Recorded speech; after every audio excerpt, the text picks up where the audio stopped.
زندگی کی خوبصورتی تو رشتوں سے ہے، اور رشتے تو تب ہی قائم رہتے ہیں جب ہم معاف کرنا اور درگزر کرنا سیکھ جاتے ہیں۔ اگر تو ایسا نہیں ہے، پھر ہم صرف ایک قیدی ہیں ان سماجی رسموں کے جو ہمیں ساتھ رہنے اور ایک دوسرے کو دیکھ کے مسکرا دینے پر مجبور کر دیتی ہے۔ چلو یہ بھی اچھا ہی ہے کہ ہم کسی کو اچھے نہیں لگتے، کم از کم کسی کی آنکھوں میں آنسو تو نہیں ہوں گے ہمارے جانے کے بعد۔ کچھ لوگ قسمت کی طرح ہوتے ہیں جو دعا سے ملتے ہیں، اور کچھ لوگ دعا کی طرح ہوتے ہیں جو مل جائیں تو قسمت بدل دیتے ہیں۔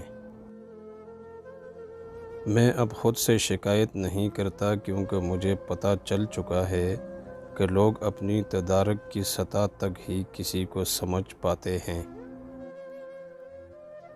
کون کیا کر رہا ہے، کیسے کر رہا ہے، کیوں کر رہا ہے، ان سب سے آپ جتنا دور رہو گے اتنا ہی خوش رہو گے۔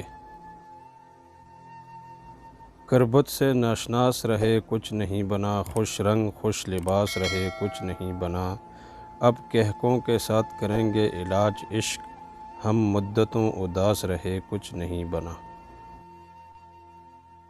ہر کامیاب شخص کے پاس ایک تکلیف دہ کہانی ہوتی ہے، اور ہر کہانی کا انجام کامیابی ہوتی ہے۔ اس لیے تکلیف کو برداشت کرنے کی عادت ڈالو اور کامیابی کے لیے تیار ہو جاؤ۔ آپس کے بگڑے معاملات خود ہی حل کر لیے جانے سے تو تھوڑی ہی دیر میں حل ہو سکتے ہیں، تاہم اس میں جتنے کردار جمع ہوں گے تماشا اتنا ہی پھیلے گا۔